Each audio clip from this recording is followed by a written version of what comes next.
कैसा होगा 2021 का बजट? क्या इस बजट में लोगों को मिलेगी राहत या बढ़ेगा टैक्स का बोझ? तो आइए जानते हैं अपने एक्सपर्ट के साथ कि इस बार का बजट कैसा होगा। क्या मोदी सरकार लोगों को राहत दे पाएगी या देगी बजट का एक्स्ट्रा मान?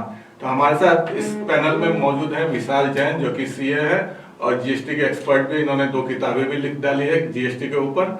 और हमारे साथ मेरे दाहिनी तरफ है देवाशीष सरकार, जो कि वरिष्ठ पत्रकार है, मेरे फील्ड के सहयोगी भी है और इकोनॉमिक टाइम्स के उत्तर बंगाल के प्रभारी भी हैं। और इकोनॉमिक टाइम्स के हैं तो लाजमी है कि उनका इस विषय पर जोर भी ज्यादा है और पकड़ भी ज्यादा है। तो शुरुआत करते हैं अपने सीनियर पत्रकार के साथ कि इस बार के बजट पर क्या आशाएं हैं लोगों की और कैसा हो सकता है इस बार का बजट। तो उनकी राय पहले लेंगे कि इस बार की बजट से क्या उम्मीदें की जा सकती है। देवाशीष सर, नमस्कार।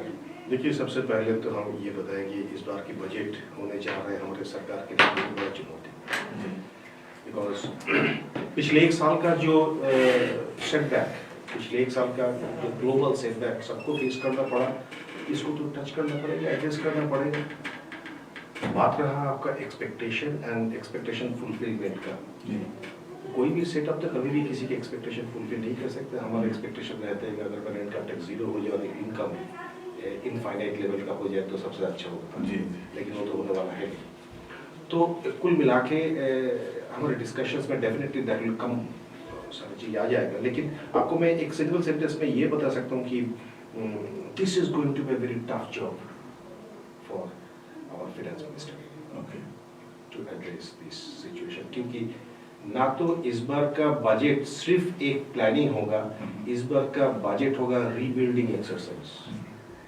सो this is going to be tough job. जी हाँ, जैसा कि हम जान रहे हैं कि पिछला एक साल, मतलब पिछले बजट के बाद जो कोरोना महामारी का दौर शुरू हुआ और वो चलते चलते 2021 के बजट तक पहुंच गया है, तो सरकार के लिए एक बड़ी चुनौती होगी और वित्त मंत्री के लिए तो सबसे ज्यादा चुनौती होने वाली है इस बार के बजट को लेकर। तो इस बार की बजट की तैयारी कैसी है और क्या इस बजट से निकल के आएगा? तो हमारे साथ हमारे दूसरे पैनलिस्ट हैं विशाल जैन जी, जो कि सीए है, तो उनसे उनकी राय जानते हैं कि क्या हो सकता है इस बार के बजट में। पहले तो ये समझ लीजिए कि ये बजट एक वैक्सीन है जो एक इन्फेक्टेड इकोनॉमी को लगने वाला है, बिकॉज हमारी इकोनॉमी इन लास्ट 6-7 महीनों में, जैसे कि सर ने भी कहा, बहुत ज्यादा इन्फेक्टेड हो गई। Infected in the term of finance, infected in the term of compliances, infected in the terms of burden that we are getting in form of loan और interest जो कि accumulate होते जा रहा है। तो इन सारी चीजों को लेके इस बार फाइनेंस मिनिस्टर को ये बजट का प्लानिंग करना ऑलरेडी रेदर मैं कहूँ कि कर चुके हैं, बिकॉज बहुत सारे रिप्रेजेंटेशन जा चुके हैं, बहुत सारे रिप्रेजेंटेशन उन्होंने कंसीडर भी किए होंगे। बट इस बार मेन फोकस सैलराइड एम्प्लॉयज पे रहेगा ही। इसलिए रहेगा बिकॉज बहुत सारे एम्प्लॉयमेंट हैं जो कि जो वॉश ऑफ हो गए हैं, बहुत सारी कंपनीज हैं जो सेटबैक में है, जो बहुत सारी कंपनी है जो क्राइसिस से गुजर रही है। पता नहीं चल पा रहा है क्योंकि छोटी कंपनी जो स्टार्टअप है उनके बारे में कोई बात नहीं कर रहे हैं। अभी हम बात कर रहे हैं रिलायंस की, हम बात कर रहे हैं फ्यूचर ग्रुप की, हम बात कर रहे हैं बड़ी बड़ी कंपनियों की। हम छोटी कंपनियों के बारे में नहीं सोच रहे हैं, उन कंपनियों के बारे में नहीं सोच रहे हैं। हमें जानकारी भी नहीं है जो सिलीगुड़ी के आसपास हो रही है या नॉर्थ बंगाल में हो या कोलकाता लेवल पे हो। तो ये एक सबसे बड़ा जो विषय रहेगा वो रहेगा ही। और इसके अलावा एक जो विषय जो हम लोग आगे भी डिस्कशन करेंगे, कंप्लायंस, कि कंप्लायंस एक सुविधा होनी चाहिए या एक बर्डन होना चाहिए एक आम आदमी के ऊपर। ये बहुत बड़ा क्वेश्चन है। जब से जीएसटी आया है या बहुत सारे लॉज आए हैं, हम बार बार सरलता की तरफ हम एज ऑफ डूइंग बिजनेस बोलते हैं, but is it ease of doing business? क्या गवर्नमेंट समझ पा रही है कि बिजनेसमैन के लिए एज ऑफ डूइंग बिजनेस है या सिर्फ उन्होंने कह दिया एज ऑफ डूइंग बिजनेस है, उसी लिए एज ऑफ डूइंग बिजनेस है? तो बर्डन बहुत ज्यादा है। स्पीच हो सकता है जितने 90 मिनट की होती है तो 90 मिनट की ही रहेगी, बट उसमें पैरामीटर्स बहुत सारे रहेंगे। यही मेरा इस बजट से एक्सपेक्टेशन है। तो दर्शकों, जैसा कि आपने दोनों एक्सपर्ट की राय सुनी, कि शुरुआती राय कि इस बार के बजट में क्या हो सकता है और क्या कुछ निकल के आ सकता है।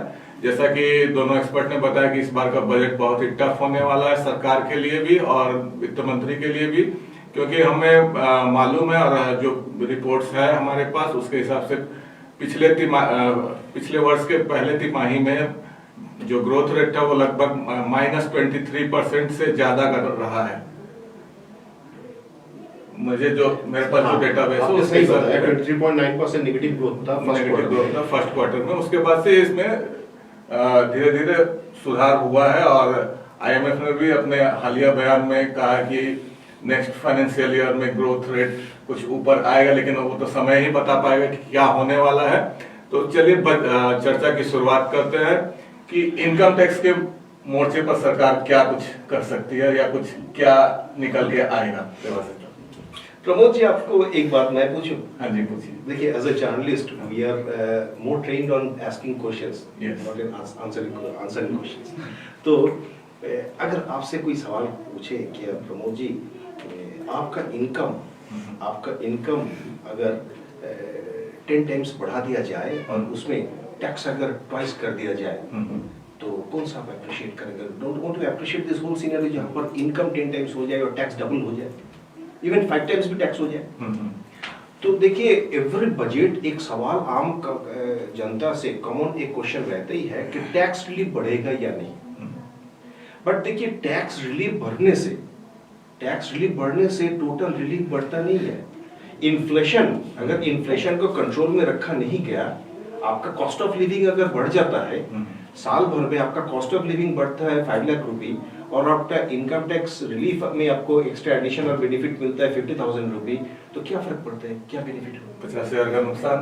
तो वही मैं बोल रहा हूँ कि इसलिए इस बार भी वो रहेगा, लेकिन now the time has come when everybody will have to understand कि टैक्स रिलीफ अकेला can not give relief.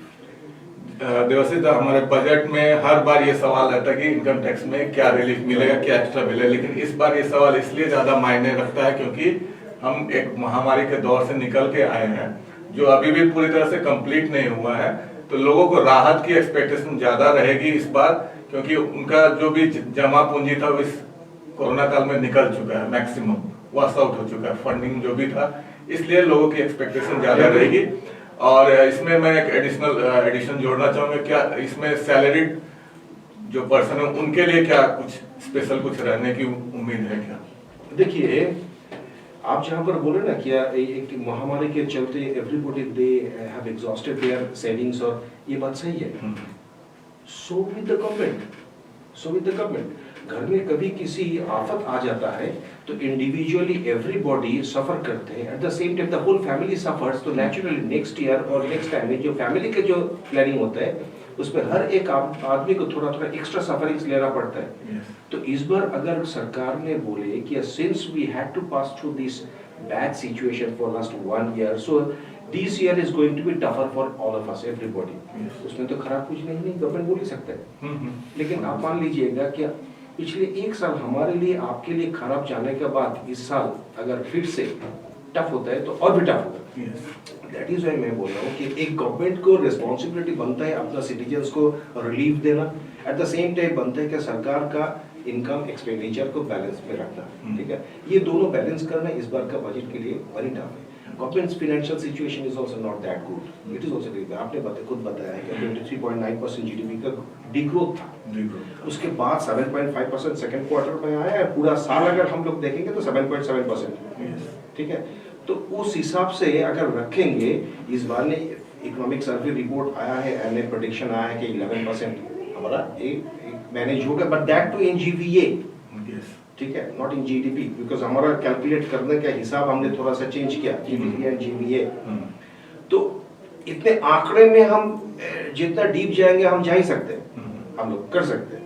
But as a common man मैं जानता हूं कि this next year is going to be very tough for me, because पिछले 1 साल में आपका जैसे सेविंग्स एग्जॉस्टेड हुआ, जैन साहब का एग्जॉस्टेड हुआ, मेरा भी एग्जॉस्टेड, एंड अगले साल इसका हमारा राहत मिलने का कोई चांस है नहीं। It is very tough. चलिए विशाल जी, आप क्या राय रखते हैं कि इनकम टैक्स मोर्चे पर क्या कुछ? मैं सर से थोड़ा तो सहमत पहले होता हूँ कि anything free is cost to many. Exactly, corona vaccine free मिल रही है तो कुछ कॉस्ट बर्डन आना है। राहत अगर किसी को दी जा रही है तो किसी और को उसका बर्डन उठाना है। फार्मर को अगर राहत दी जा रही है तो कोई बर्डन उठाएगा। तो इस मोर्चे पे मैं सर से पूरी सहमति रखता हूँ। बट कुछ चीजें हैं जहाँ पे इनकम टैक्स की रिलीफ आनी ही है। पहली, सेक्शन 80D जहां पे हम बोलते हैं medical deductions, medical treatment deductions. इस बार हमें समझना पड़ेगा कोरोना के कारण कितने लोग इन्फेक्टेड हुए और कितनों ने उस पर्टिकुलर ट्रीटमेंट में अपना अमाउंट इन्वेस्ट किया। अमाउंट इन्वेस्ट ही बोलूंगा क्योंकि हमारी लाइफ सेव कर रहे हो, मैं खर्चा नहीं बोलता इसे, मैं एक्सपेंडिचर नहीं बोलता, मैं इसे इन्वेस्टमेंट बोलता हूँ क्योंकि उन्होंने अपनी लाइफ बचाई है। तो 80D का जो डिडक्शन है वो 25 to 30,000 जो है उसको तो सर पहले बात 50,000 की एक्सपेक्टेशन है, बढ़ाना ही पड़ेगा। 50,000 की एक्सपेक्टेशन है क्योंकि ये जो जैसे आप 50,000 सर बोल रहे हैं, मैं अग्री करता हूँ कुछ हद तक, बट आपको भी पता है किस लेवल तक ये एक्सपेंसेस गए हैं। तो ये हो सकता है डायरेक्टली इनडायरेक्टली ये 75,000 तक हो सकता है बढ़ाया जाए, क्योंकि it's because a large number of people has been infected and they have been getting treatment in the private hospitals और गवर्नमेंट हॉस्पिटल्स और made payments, right? So everywhere the treatment was not free. So ये एक deduction तो मुझे एकदम clear दिखता है। दूसरा, सैलराइड एम्प्लॉयज को इस बार कुछ जो आपने बोलते हैं ना हम सपने दिखाए जाएंगे, तो स्टैंडर्ड डिडक्शन जो ऑलरेडी 50,000 है उसको कुछ बढ़ाने की मेरे को उम्मीद है। उसका कारण भी है ना, क्योंकि इस बार क्या है, एम्प्लॉयज ट्रैवल कर रहे हैं बहुत सारी जगह, उनको जैसे मान लीजिए उन्होंने ट्रैवल करने के बाद अगर कुछ लोग जहां थे वहीं रह गए हैं तो उनका जो खर्चा है वो बढ़ गया है, ठीक है? तो ये सारी चीजें हैं। जैसे बहुत सारी कंपनीज का रिक्वायरमेंट्स होता है कि आप ये इक्विपमेंट लगाइए, ये सारे कैमरेज लगाइए, तब जाके वीडियो कॉन्फ्रेंसिंग होगा, बैकग्राउंड क्लीन होना चाहिए, बहुत सारी कंपनीज की रिक्वायरमेंट्स है। तो ये एक दूसरा जो मेजर फील्ड है जो जीएसटी जो आपके इनकम टैक्स में आपको दिखेगा। तीसरा, जो हम बार बार डिडक्शन की बात करते हैं, तो सर ने भी सही कहा कि हर समय डिडक्शन की आप एक्सपेक्टेशन नहीं रख सकते, क्योंकि घर के सारे फैमिली मेंबर बीमार हैं अभी। एक तरह से सर ने जो इकोनॉमी के परिप्रेक्ष्य में कहा तो वो बात सही है। और उसमें एक चीज जो देखा जाएगा कि इनकम टैक्स का डिडक्शन जो मिल रहा है और इनकम टैक्स की जो छूट है, ये दोनों अलग अलग चीजें हैं। इनकम टैक्स की छूट आज भी 2.5 लाख ही है, अगर लोगों को पता हो तो ये आज भी 2.5 लाख है। एक रिलीफ है सेक्शन 87A में, जहां पे हमें 12,500 की डिडक्शन मिलती है, रिलीफ मिलती है, उसके बाद वो 5 लाख हो जाता है। तो ये 2.5 लाख का जो अमाउंट है, ये मेरा मानना है कहीं ना कहीं कुछ हद तक इसको बढ़ाया जाएगा, क्योंकि ये रिलीफ सिर्फ 5 लाख तक ही है। 5 लाख 1 रुपए जैसे ही आपका हो जाता है तो the tax amount is 12,500 rupees for that single rupee. उस 1 रुपए के ऊपर आपका कॉस्ट है 12,500 रुपए का टैक्स। सो यहाँ कहीं थोड़ी रिलीफ की उम्मीद है मुझे।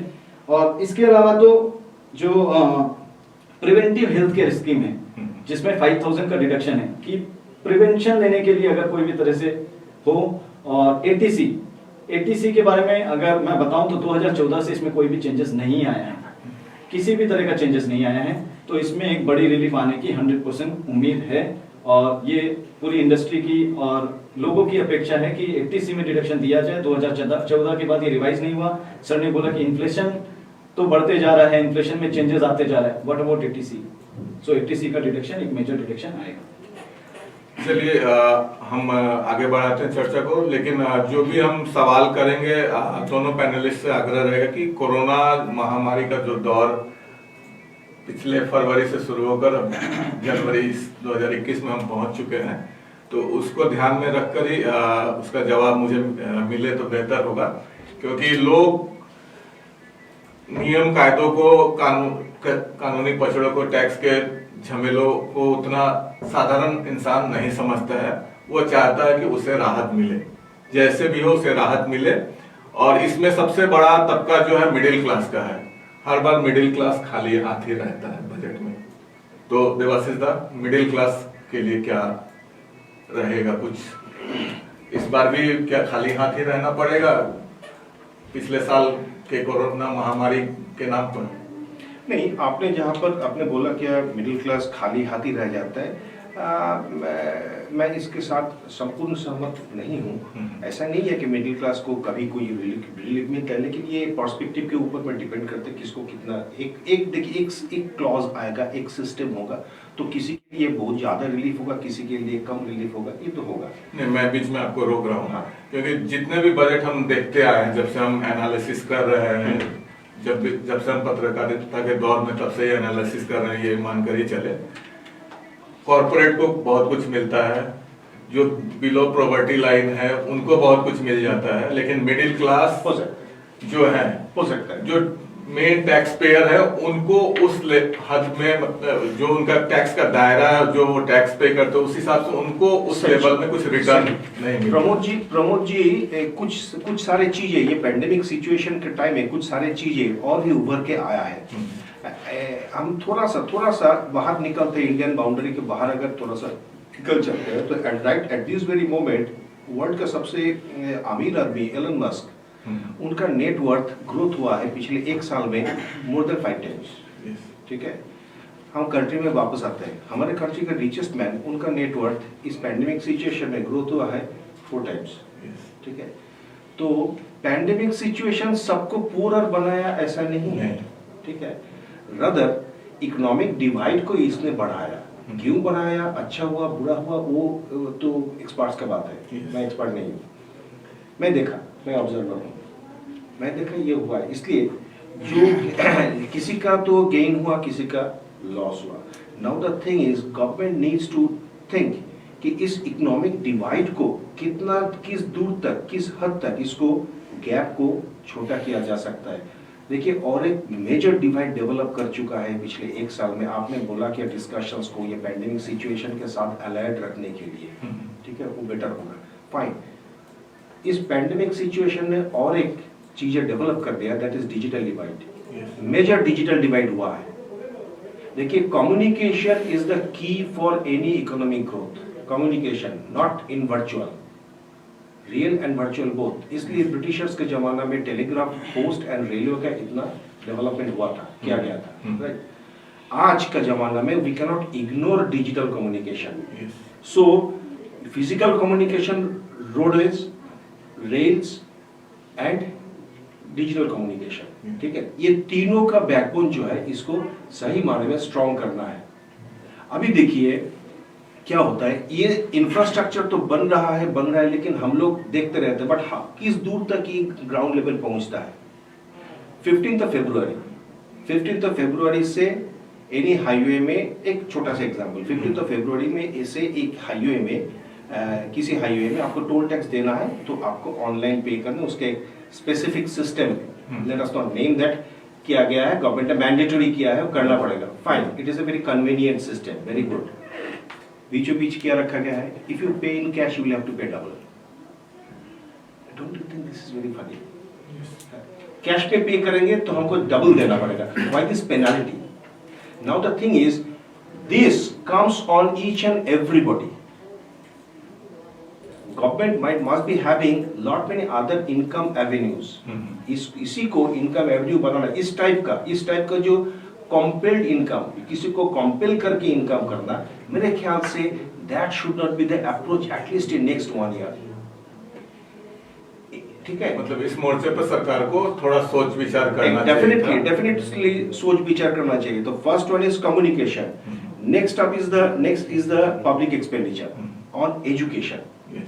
1 साल में एजुकेशन शैटर्ड हो गया है। मेरा अगला सवाल इसी से जुड़ा हुआ रहेगा कि सारे सेक्टर खुल चुके हैं, सिर्फ एजुकेशन ही आज के डेट में है जो कि बंद है, मतलब स्कूलें बंद है, पढ़ाई ऑनलाइन चल रही है, परीक्षाएं ऑनलाइन हो रही है, लेकिन फिजिकली स्कूल बंद है आज के डेट में। राइट, तो इसमें ये कहाँ तक सही है, कहाँ तक गलत है, ये तो एजुकेशन मिनिस्ट्री डिसाइड करेगा। ये पैंडेमिक एक्ट का तहत पर कहाँ तक किया जा सकता है, वो government will decide. But as an observer what I have seen कि एजुकेशन सिस्टम को बहुत बड़ा सा धक्का लगा, एंड एजुकेशन को अगर हम लोग सही माने में वापस ट्रैक पे ना ला सकते हैं, it will be very difficult, and I expect government will give due attention on that. इसलिए हमारा जीडीपी का 6 to 7% एजुकेशन में एक्सपेंस होना चाहिए, जो 4%, 4.4% अभी होता है। तो इंडिया जैसे डेवलपिंग कंट्री में इकोनॉमिक डेवलपमेंट हो सकता है कि एक्टिविटीज बढ़ेगा, तो एजुकेशन को तो मस्ट है उसमें, इट शुड गो।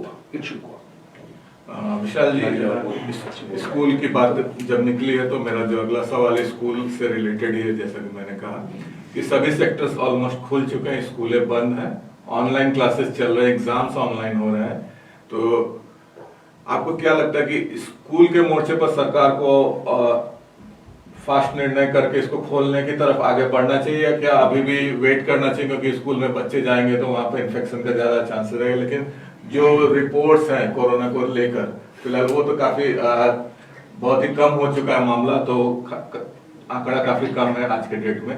तो क्या सरकार को इस मोर्चे पर निर्णय जल्दी लेना चाहिए, क्योंकि अभी 2 दिन पहले ही सीबीएसई स्कूल के जो बोर्ड के इधर का नॉर्थ बंगाल चैप्टर का जो भी संगठन है सहोदय कॉम्प्लेक्स, उन्होंने एसडीओ को के थ्रू डेपुटेशन भी दिया कि स्कूल खोलने का परमिशन दिया जाए जल्द से जल्द, वो भी लिमिटेड नंबर्स ऑफ स्टूडेंट और वो भी हायर क्लासेस के लिए। और दूसरा प्रश्न रहेगा कि स्कूल के मोर्चे पर मतलब एजुकेशन के मामले पर क्या सरकार की फंडिंग बढ़नी चाहिए। और आपने क्वेश्चन जो पूछा that is expectation versus implementation, ठीक है, आपने हमारी एक्सपेक्टेशन पूछी है, बाकी सर ने बताया इम्प्लीमेंटेशन तो मिनिस्ट्री का काम है। ठीक है, एक्सपेक्टेशन की बात ऐसी है कि ऑनलाइन पढ़ाई जैसे कि मुझे लगता है कि it's enough now because students are not interested anymore because in school is not just to teach you about the bookish language, they help you in learning body language, एक स्टैंडर्ड ग्रूमिंग जो होता है बच्चा का वो वहाँ होता है, स्पोर्ट्स एक्टिविटीज होती है, अदर करिकुलम एक्टिविटीज होती है, बहुत सारी एक्टिविटीज होती है। और जब सारी चीजें खुल गई है, एग्जाम्स हो रहे हैं, पब्लिक ट्रांसपोर्ट खुले हैं, प्लेइंग ग्राउंड्स खुले हैं बच्चों के लिए, सिनेमा हॉल्स खुले हैं एंटरटेनमेंट के लिए जहाँ बच्चे जा रहे हैं, तो I think yes for a precaution it can be something like class 5 तक नहीं खोला जाए। मान लेते हैं कि बच्चे थोड़े चंचल होते हैं, कम समझदार होते हैं, तो वो चीजें कर सकते हैं, क्लास 8 से 12 खोल दिया जाए because this is very important right now कि ये जो ऑनलाइन एजुकेशन है मैं पूरी तरह से तो इसको सपोर्ट नहीं करता। क्योंकि मतलब स्कूल नहीं खोलने से इसका भी असर इकोनॉमी पे पड़ रहा है, क्योंकि फंडिंग स्कूल्स को नहीं जा रहे हैं, वो घूम फिर कर ले देकर अर्थव्यवस्था पर उसका भी असर पड़ रहा है। आपकी बात कुछ हद तक नहीं, बहुत हद तक सही है, क्योंकि अल्टीमेटली जो इनकम है वो कहीं ना कहीं टीचर को कम और जूम ऐप को ज्यादा जा रही है, व्हाइट हैट जूनियर, मतलब मैं नाम नहीं लेना चाहूंगा, सॉरी, मेरा कहने का मतलब कुछ एप्स को ज्यादा जा रही है। तो ये चीज तो हमें बार बार सोचनी ही पड़ेगी। और आपने बोला कि budget for the infrastructure of the schools, obviously this is the most important thing, कि गवर्नमेंट स्कूल्स, सारी गवर्नमेंट स्कूल तो नहीं बट कुछ गवर्नमेंट स्कूल जो इतनी अंडर प्रिविलेज्ड है, इतनी ज्यादा अंडर प्रिविलेज्ड है, वहां पे एजुकेशन सिस्टम को कैसे रोबस्ट किया जाए और वहां पे कैसे मतलब सारे टीचर अच्छे हैं, obviously with due respect to everyone, कुछ अच्छे मतलब होते हैं ना, फैकल्टी का अच्छा ट्रेनिंग हो पहले, उसके बाद उन फैकल्टी को सिर्फ एक एग्जाम दिला के जस्ट अच्छा 100 में 90 आ गया, this faculty is the best, it can not be a criteria to get a job, it should not be a criteria to get a job. The criteria to get a job should be many other things, many other parameters, उनको उस basis पे job दिया जाए, तब पता चलेगा कि मतलब जो तब हम अपना जो भविष्य आने वाला है बच्चों का, जो सरकारी स्कूलों से भी आता है, वो अच्छा होते हुए देखेंगे। और एक क्वेश्चन का जो आपने सर को पूछा था कि मिडिल क्लास के लिए क्या है, उसमें फिर एक्सपेक्टेशन वर्सेस इम्प्लीमेंटेशन की बात है। एक्सपेक्टेशन इस बार दो चीजों पे बहुत ज्यादा रहेगा। हम जब भी इंडस्ट्री की बात करते हैं, सबसे पहले हम रियल एस्टेट की बात करते हैं, ये सबसे दुखी हैं, इनका माल नहीं बिक रहा है, इनके फ्लैट्स नहीं बिक रहे हैं, 6 साल तक डिलीवरी नहीं दे रहे हैं। तो रियल एस्टेट को भी बूस्ट करने के लिए और लोगों को प्रेरित करने के लिए कि सर आप हाउसिंग प्रॉपर्टी खरीदिए, मेरे को लगता है सेक्शन 24 में जो 2 लाख की लिमिट है, जिसका ब्याज में 2 लाख की छूट दी जाती है, उसको बढ़ाया जाएगा और बढ़ाया जाना भी चाहिए। और दूसरा जो प्रिंसिपल अमाउंट है जो 80C के अंदर कवर होता है, या तो प्रिंसिपल अमाउंट को एक स्टैंड अलोन अलग करके बढ़ा दिया जाए कि सर आपको 1 लाख का प्रिंसिपल अमाउंट पे हम डिडक्शन देंगे, या फिर 80C का जो मैंने पहले भी बोला कि उसका डिडक्शन बढ़ा दिया जाए। आप जितने भी तरह के डिडक्शन है सारे 80C में डाल दे रहे हैं और 80C को 1.5 लाख रुपए रख दिया आपने 6-7 साल से। तो this is kind of something कि होता है ना, आपके हाथ में झुंझुना पकड़ा दिया और आपको लग रहा है अच्छा 80C में 1.5 लाख है, जब आप रिटर्न लगाने जाते देखते हैं मेरा तो 3 लाख का डिडक्शन बनता है, बट 1.5 लाख के कैप में मैं फंस गया हूँ। तो लोग कैपिटल एक्सपेंडिचर कैसे करें, सर्विस सेक्टर में कैसे जाए, हेल्थ इंश्योरेंस कैसे करें, हेल्थ इंश्योरेंस कैसे परचेज करें, रियल एस्टेट को कैसे बूस्ट मिले, तो ये सारी चीजें यहीं से निकलेगी, ये सारी चीजें यहीं से निकलेगी। चलिए अब चलते हैं अगले मोर्चे पर। किसानों की बात करें, खेत की बात करें, तो किसान को तो कोरोना के दौर में काफी राहत सरकार की तरफ से जो कहा गया राहत देने की काम की गई है, तो बजट में क्या कुछ निकल के आएगा खेत के लिए और किसानों के लिए? प्रमोद जी देखिए, वंस अगेन ये सारी चीज वही जगह में आ रहा है। इस बजट को इस बार बजट का हर साल में ये एक कॉमन प्रैक्टिस हो गया कि कुछ इधर होता है कुछ उधर होता है, न्यू प्रोविजंस लाया जाता है, कुछ पुराना प्रोविजंस को हटाया जाता है और एक बजट बन जाता है, ठीक है। But this time entirely situation is different. तो इंडिपेंडेंस के बाद जैसे रीबिल्डिंग प्रोसेस को दिमाग में रखते हुए प्लानिंग सब बनता था, वैसे ही मेरे ख्याल से सरकार ने must have done this budget, must have prepared this budget rebuilding process में। अब उसमें क्या है नहीं है, जब तक बजट नहीं आएगा हम लोग को पता नहीं चलेगा। आपने किसान का सवाल किया है ना, किसान भी इसी गिरोह में है कि अगर कुछ प्रोविजंस का इधर उधर किया गया उससे कुछ होने वाला है नहीं, एकदम मैक्रो स्केल में जाना पड़ेगा। देखिए इंडिया में किसी भी सिटी का रेलवे स्टेशन आप छोड़िए, within 15 minutes you enter into agri field. किसी भी एयरपोर्ट से आप फ्लाई कीजिए, आप स्ट्रेटोस्फीयर पहुंचने से पहले आप नीचे एग्री फील्ड देखते हैं, ठीक है। इस कंट्री का मोर देन 65% लोग डायरेक्टली और इनडायरेक्टली एग्री अलाइड सेक्टर से इनकम में जुड़े हुए हैं। वेयरएज अभी 2020 में ग्रॉस वैल्यू एडिशन, अभी तो जीडीपी बोला नहीं जाता है, ग्रॉस वैल्यू एडिशन जो है उसमें एग्रीकल्चर का कंट्रीब्यूशन है 17% एंड इंडस्ट्री 27%, सर्विस 54%।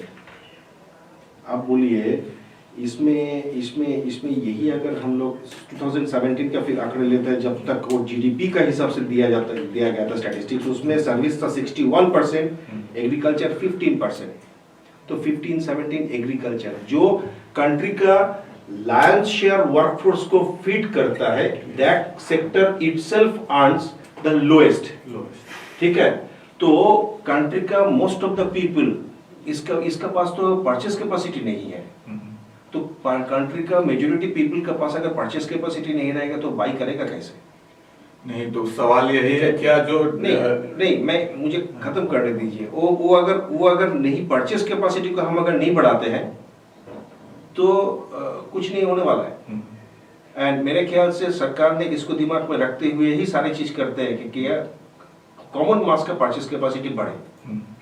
उसमें मेरा तरफ से मेरा एक एक्सपेक्टेशन है कि एक fair growth friendly regulatory environment, हमारे पास रेगुलेटरी एनवायरनमेंट जो है वो small scale sector, medium scale sector, इन लोगों के लिए ज्यादा फ्रेंडली है नहीं, और उसमें ह्यूज नंबर ऑफ पीपल काम करते हैं। एग्रीकल्चर सेक्टर, उसके लिए भी वो रेगुलेटरी सिस्टम्स फ्रेंडली है नहीं, उसको थोड़ा फ्रेंडली कर दिया जाए, उसको थोड़ा राहत मिले। इन मेजॉरिटी सेक्टर में, इन मैक्रो स्केल में एग्री बढ़ेगा, सर्विस तो ग्रोथ कर ही रहा है। नहीं, तो मैं वही कहना चाह रहा था कि जो एक धर्रा बन के चलता आया है अब तक कि इंडस्ट्री सेक्टर को ही ज्यादा बूस्टअप मिलता रहा है, एग्रीकल्चर सेक्टर को उतना बूस्ट नहीं मिलता है, तो क्या ये सरकार उस ढर्रे को तोड़े के नए ढर्रे पे चलेगी जैसा कि आपने कहा?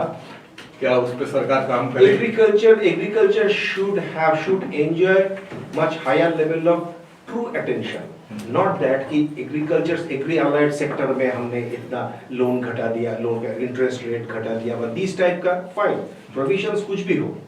और मेरा कहने का मतलब है कि ईच एंड एवरी पर्सन, देखिए गवर्नमेंट तो एक बॉडी है, हम उसका पार्ट है, हमारा कंट्री है, तो each and every person of this country should keep this thing in mind कि कैसे एग्रीकल्चर सेक्टर को हम थोड़ा सा ग्रोथ करवा सके।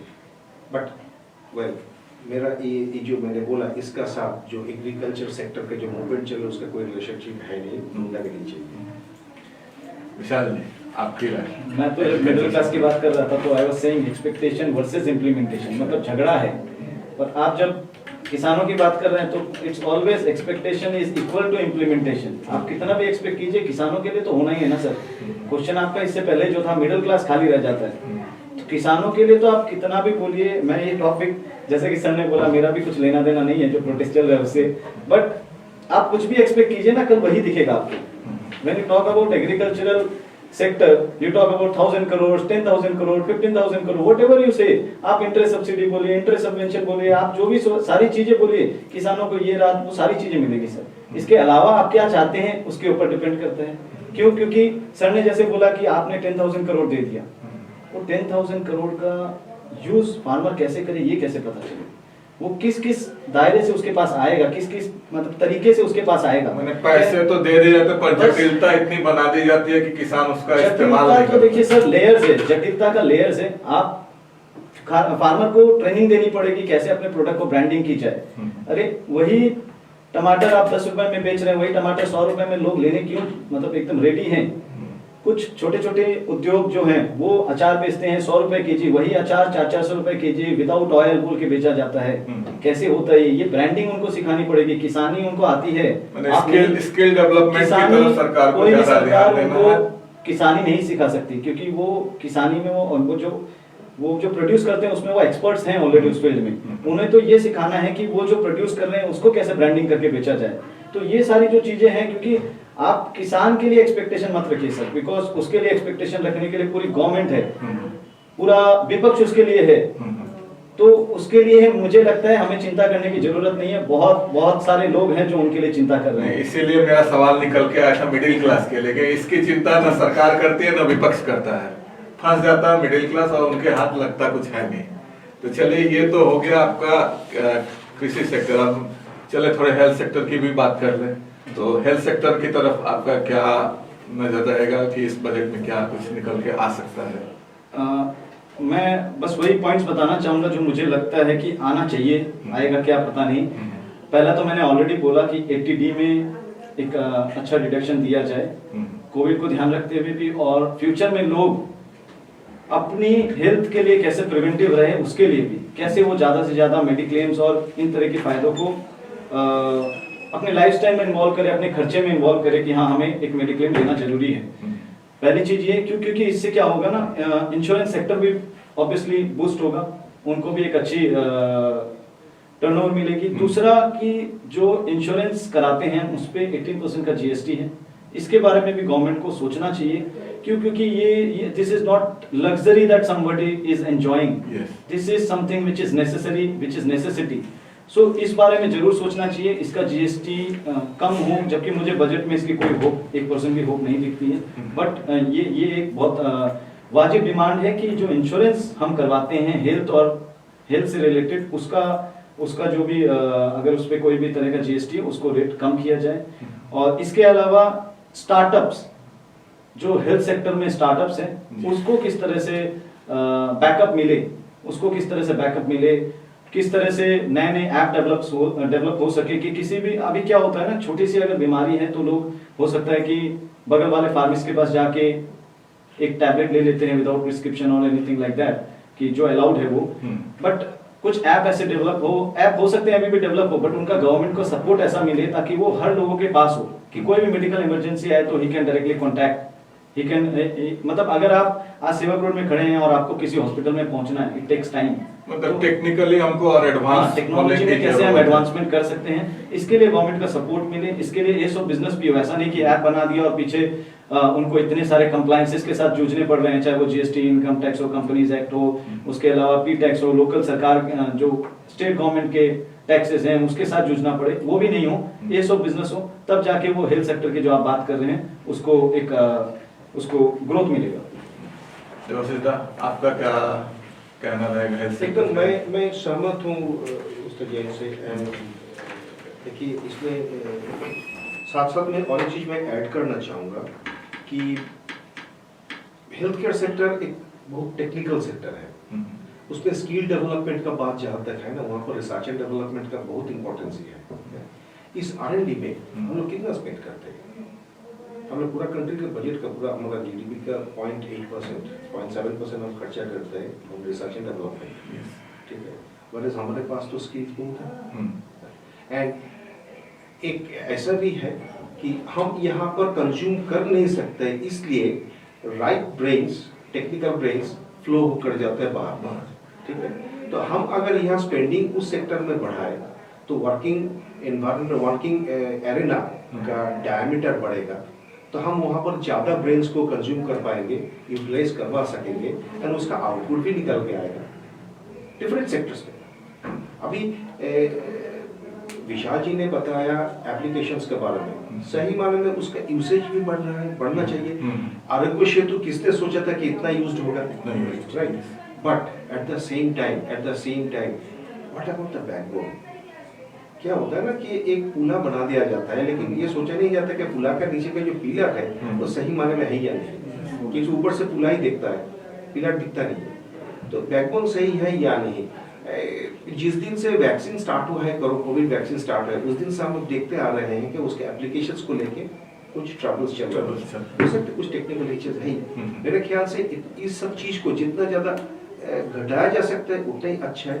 एंड इसमें तो हमारे पास जो वो रेगुलेटरी एनवायरनमेंट जो हम लोग अभी यहाँ पर एंजॉय करते हैं, उसके बहुत बड़ा कंट्रीब्यूशन है ये सर्विस मैनेजमेंट के ऊपर। इसको और थोड़ा स्मूथ। तो दर्शकों, आप देख रहे हैं खबर समय की विशेष प्रस्तुति बजट विमर्श हमारे दो एक्सपर्ट पैनलिस्ट देवाशीष सरकार और विशाल जैन जी के साथ। तो हम आगे बढ़ाते हैं अपने चर्चा को और जानते हैं आगे इस बजट में और क्या हो सकता है, जो कि 2 दिन बाद 1 फरवरी को पेश होना है संसद में, जो कि हमारे वित्त मंत्री निर्मला सीतारमण जी के द्वारा पेश किया जाएगा।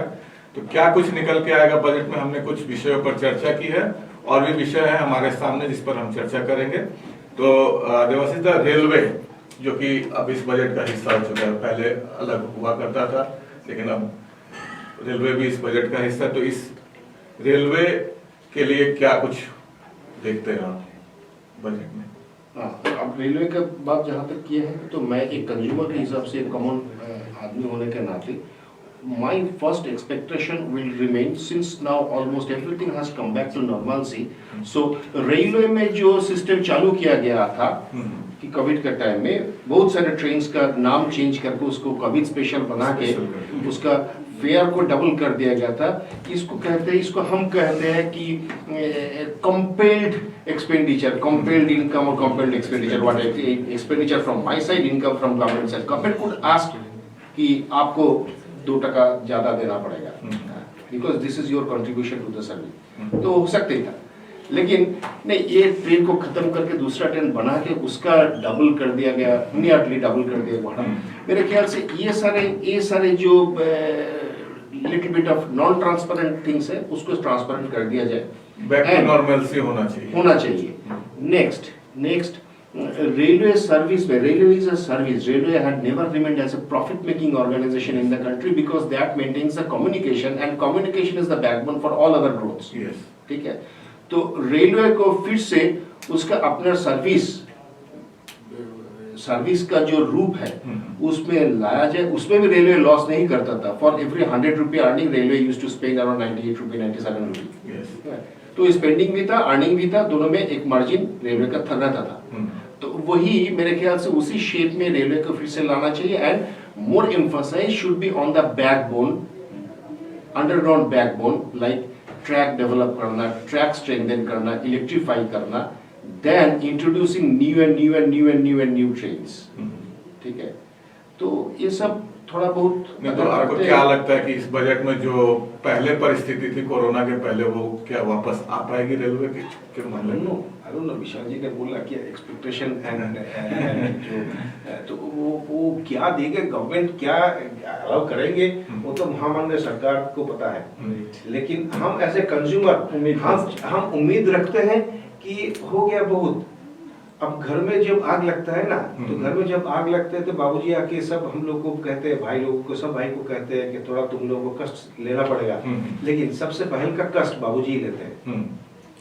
ठीक है, पूरा कंट्री में सरकारी तो बाबूजी है। विशाल जी, नहीं, इसमें मेरा ज्यादा एक्सपोजर तो नहीं है, बट बस वही उम्मीद की बात है। तो देखिए, मेरा इसमें सर का तो बहुत अच्छा ऑब्जर्वेशन था कि कंपेयर्ड एक्सपेंडिचर जो सर ने बोल दिया, तो उसके बाद तो मैं क्या बताऊं, ये बहुत अच्छा ऑब्जर्वेशन है, मेरे को अच्छा लगा। और मैं इसमें ये जोड़ना चाहूंगा कि हम बार बार बजट में ट्रेन की बात करते हैं, जो कि सरकार ने तो करना ही बंद कर दिया है। सबसे पहली चीज होनी चाहिए, नंबर ऑफ ट्रेन्स बढ़ाएं और ट्रैक उतने ही हैं, या नंबर ऑफ ट्रेन्स बढ़ गई और ट्रैक थोड़े से बढ़ गए। सर, टाइम पे हम कब पहुंचेंगे, इस मैकेनिज्म पे ज्यादा ध्यान दिया जाए तो मेरे ख्याल से सारी प्रॉब्लम ही खत्म हो जाएगी। इस सोल्यूशन पे अगर ध्यान दिया जाए कि कैसे ये इंश्योर किया जाए कि हमारी जो ट्रेनें हैं उसका एक टाइम हो कि आधा से 1 घंटा एक ट्रेन लेट हो सके, ऐसा मतलब एक प्रोसीजर बन जाए, ना कि हम किसी ट्रेन में चल रहे हैं और पता चले कि ये तो पहले दिन की ट्रेन है जो आप रवाना देगी। तो इस पर्टिकुलर चीज पे ध्यान दिया जाए बस। यस, इसमें प्राइवेटाइजेशन का जरूर कुछ अनाउंसमेंट सुनने को मिलेगा इस बार रेलवे में, बिकॉज इस कोविड के टाइम में जितनी सारी चीजें रेलवे में की गई है। ये न्यूज़ में तो नहीं रहा, बट पीयूष गोयल जी के ट्विटर में और फेसबुक में जरूर टाइम टाइम पे आता है कि वो किस तरह की डेवलपमेंट कर रहे हैं रेलवे में। तो मेरे को लगता है हम कहीं ना कहीं रेलवे में कुछ हद तक प्राइवेटाइजेशन की तरफ इस बजट में अनाउंसमेंट के साथ जाएंगे। और एक बड़ा सेक्टर है जो कि बजट में हर बार एड्रेस किया जाता है, वो है डिफेंस सेक्टर। तो सरकार अपनी तरफ से पहल कर रही है कि भारत को डिफेंस में डिफेंस प्रोडक्शन में आगे बढ़ाया जाए। कुछ अभी हाल में रक्षा मंत्री जी का भी बयान था कि हम डिफेंस में अपना कुछ आगे बढ़ाने की कोशिश कर रहे हैं। तो इस बार के बजट में, और चूंकि अभी फिलहाल में चीन के साथ टसल, पाकिस्तान के साथ अग्रिम मोर्चे पर हमेशा कुछ न कुछ लगा ही रहता, तो डिफेंस बजट क्या बढ़ने की उम्मीद कर रहे हैं? Definitely government will go for that. Defence budget definitely मेरे ख्याल से डेफिनेटली बढ़ेगा, लेकिन ये तो बढ़ेगा जो हो सकता है। बट मेरा अंडरस्टैंडिंग से, मेरा ऑब्जर्वेशन से, जब आग लगा है पूरे शहर में तो सबको ही जल रहा है, तो मैं किस लिए मेरा नेबर से खुद को प्रोटेक्ट करने के लिए, मेरा वाल को और बड़ा करने के लिए मैं खर्चा एक्स्ट्रा करूं, क्योंकि वो भी तो जल रहा है। ठीक है, वो भी चल रहा है। हाँ, इसमें है डिफेंस बजट में, एक खाली इंडिया में नहीं पूरे दुनिया में it is a common strategy. Defence issues को आगे रख के पॉलिटिकल एजेंडास को फुलफिल करना, ये पूरे वर्ल्ड का एक स्ट्रेटेजी है। होता है। तो डिफेंस बजट में अगर थोड़ा बहुत अगर बढ़ता है तो बढ़ा दिया जाएगा, हो सकता है। उसमें ये भी आ सकता है कि हमारा बॉर्डर सिक्योरिटी को और बढ़ाने के लिए हमने क्या, ये हमारा इधर से थ्रेट है, उधर से थ्रेट है, पता नहीं। अब चाइना भी ऐसे ही बोल रहा है या नहीं कि इंडिया से थ्रेट है, पाकिस्तान भी बोल रहा है कि इंडिया से थ्रेट है, सो वो भी कर रहे हैं। बट मेरे ख्याल से ये सब इनफ हो गया, काफी हो गया। मतलब एवरीबॉडी सबको सफर करना पड़ा कोविड लेके। मतलब कम से कम 1-2 साल हम लोग इस गेम को छोड़ सकते हैं। अगले 1-2 साल तक रक्षा बजट को थोड़ा रक्षा बजट घटाने के लिए मैं नहीं बोल ना करके, मैं उतना बड़ा बात नहीं बोल सकता कि आप रक्षा का बजट को बढ़ाइए मत या घटाइए, मैं ये नहीं बोल सकता हूँ। मेरा कहने का मतलब है रक्षा बजट को सामने रखते हुए प्रोजेक्ट करना कि रक्षा, इसको प्रोजेक्ट करके पॉलिटिकल एजेंडा फुलफिल करने का जो common game through the whole world होता है, मेरे ख्याल से अभी 2-4 साल इसको हम लोग साइड रख सकते हैं, बाद में और फिर से और खेलेंगे। विशाल जी, मैं सर से सहमत हूँ, और इसमें मेरा ज़्यादा इतना एक्सपोजर है नहीं, बट इतना बोलूँगा ये एक ट्रेंड है, बढ़ना तो है ही सर। बिकॉज हर बार ऐसे बताया जाता है, इस बार 100 करोड़ तो 150 करोड़ तो 200 करोड़, तो this time also you can expect growth in this defence budget, irrespective of the requirement is there और not, there will be a growth. चलिए, तो आप चूंकि सीए है और व्यापारियों से आपका हमेशा नाता रहा है और टैक्स के मामले में उनसे जुड़ाव रहता है, तो बिजनेस के सेक्टर पे क्या कुछ एक्सपेक्टेशन सरकार से इस बजट में देख रहे हैं लोग? एक्चुअली क्या है, बिजनेस के सेक्टर में जैसे आप बोलते हैं, तो मेरा ये एक्सपेक्टेशन वर्सेस इम्प्लीमेंटेशन भी नहीं रहता है, बिकॉज एक्सपेक्टेशन करते रहते हैं, इम्प्लीमेंट होता ही नहीं है। और इम्प्लीमेंट होता है तो एक दिन पहले इम्प्लीमेंट होता है कि वो समझ ही नहीं पाता। तो आपने बिजनेसमैन का बोला, बिजनेस के लिए तो बहुत ज्यादा, मतलब मेरे को लगता है एक हार्डशिप है। जीएसटी आया तो बहुत होप्स थे, 1 साल तक हमने इसको इम्प्लीमेंटेशन फेज समझा, तब भी हम खुश थे कि इम्प्लीमेंटेशन फेज पे है। दूसरे साल में हमको लगा कि ये ठीक हो जाएगा, तीसरे साल में हमको लगा कि नहीं, अब सेटल होने की टाइम आ गई है। तो जैसे ही हम चौथे साल में घुसे हैं कि गवर्नमेंट ने कुछ रूल्स लाए हैं, जो मैं व्यूअर के इन्फॉर्मेशन के लिए बता दूं, जो कि बहुत ज़्यादा हार्श है।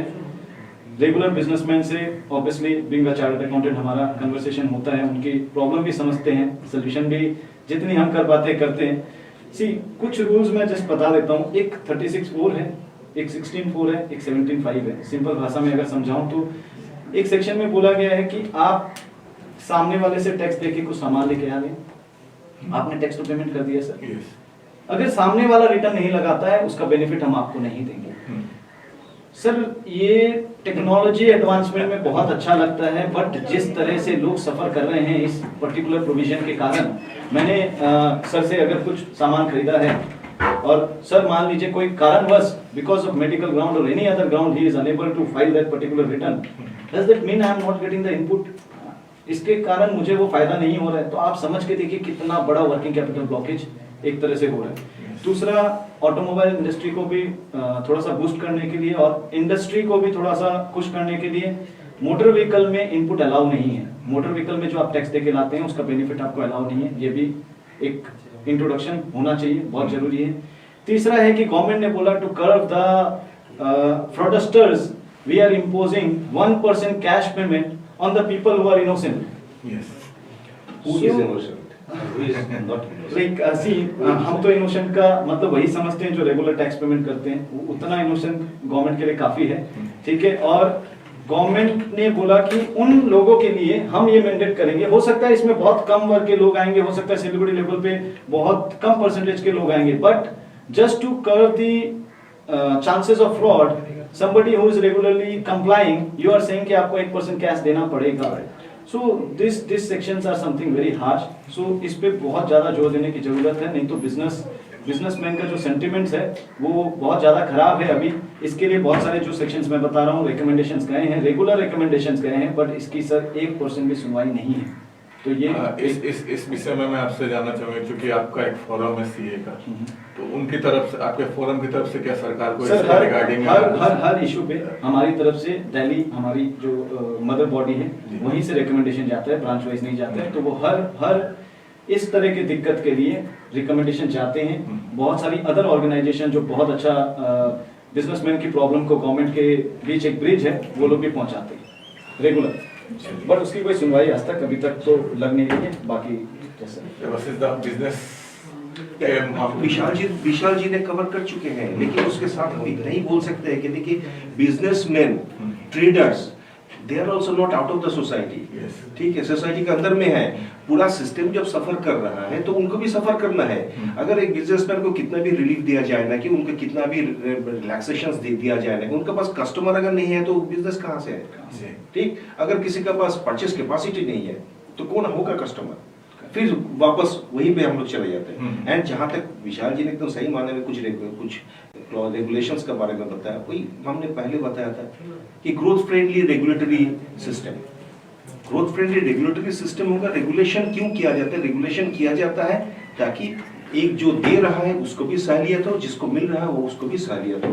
उसका अगर इतना कॉम्प्लिकेटेड कर दिया जाए, कोई दे ही नहीं पाएगा, then it is very difficult. तो दर्शकों, आपने देखा कि बजट विमर्श पर हमारे दो पैनलिस्ट देवाशीष दा और विशाल जी ने अपने विचार, हर पहलू पर जो भी हमने सवाल उठाया उस पर अपने विचार रखे। और अंत में हम कंक्लूसिव रिमार्क्स के साथ आज के इस बजट विमर्श को समाप्त करेंगे। और हमारी कोशिश रहेगी कि 1 फरवरी को जब बजट सामने आएगा तो फिर हम इसी तरह का कोई कार्यक्रम लेकर आपके सामने आए। तो कंक्लूसिव रिमार्क्स सबसे पहले विशाल जी आपसे क्या कहना चाहेंगे? मैं तो यही कहूँगा, कल अगर परसों अगर बजट आता है और मैं और सर बात कर पाए कि देखो हमने जो एक्सपेक्टेशंस बोली थी वो हो गई विशाल, तो we will be very happy, because when you see hope and expectation getting implemented, you are more than happy. That makes one. So because we are also from some community like business community, chartered accountant community, or people, or we are common citizens. So हमारी जो hope है, हो सकती है बहुत लोगों की hope होगी, जब तक ये मीट नहीं होगा तो हमारा कंक्लूसिव रिमार्क परसों तक के लिए पोस्टपोन हो जाता है, ये मुझे लगता है। Your conclusive remarks. Very simple, इस बजट पे हम चाहते हैं मेरा गवर्नमेंट मेरा फैमिली का, मेरे बाबूजी जैसा बिहेव करे, मेरा बॉस जैसा है। तो दर्शकों, तो आज का कार्यक्रम बजट विमर्श हम यहीं संपन्न करते हैं। आपसे फिर मिलेंगे 1 फरवरी को बजट के दिन कि क्या कुछ निकल के आता है इस बजट में और क्या लोगों की उम्मीदों पर ये सरकार खड़ा उतर पाती है अपने बजट के द्वारा। तो फिलहाल के लिए दीजिए इजाजत, धन्यवाद।